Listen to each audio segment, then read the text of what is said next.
Good morning, or good afternoon, or good evening, wherever you're watching this. I'm now going to talk about one of the options, which is contacting the patient's GP. You've talked to the son doesn't want resuscitation for his dad, and you've decided to contact the patient's GP, and congratulations, that's a very good answer.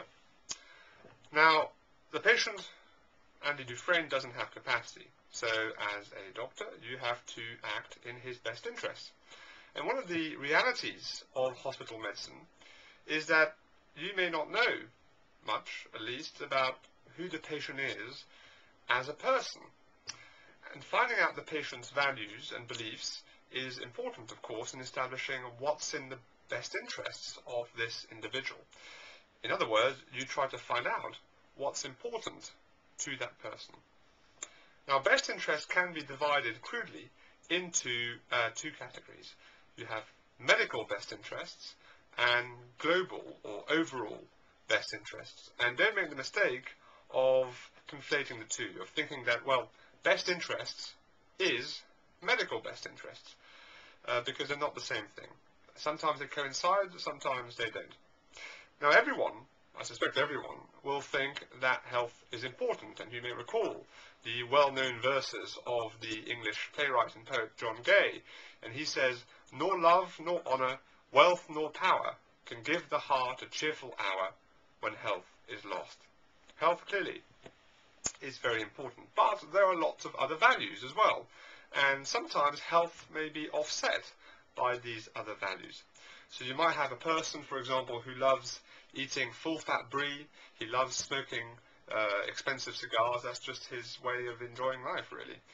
He's a cardiac surgeon, he knows that this is not good medically speaking, that it's probably going to shorten his life, but you can say, well, it's not in my medical best interest, I accept this, but it's in my overall best interest because I derive so much enjoyment out of these activities.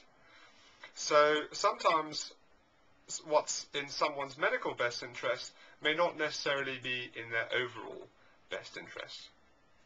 So how do you find out? Well, usually you just ask the patient, don't you, what he or she feels about a particular intervention or a state of affairs. And remember, that's also one of the requirements of the principle of respect for autonomy. But when the patient's unconscious, or when the patient doesn't have capacity to share his views, you need to find out in another way. So you can look for an advance statement. Has he written something or said something about what his preferences would be if he lost capacity and a certain state of affairs occurred or eventuated? You can ask the relatives, like Mr. Dufresne's son, and you can ask the GP or the family physician, depending on where you're watching this.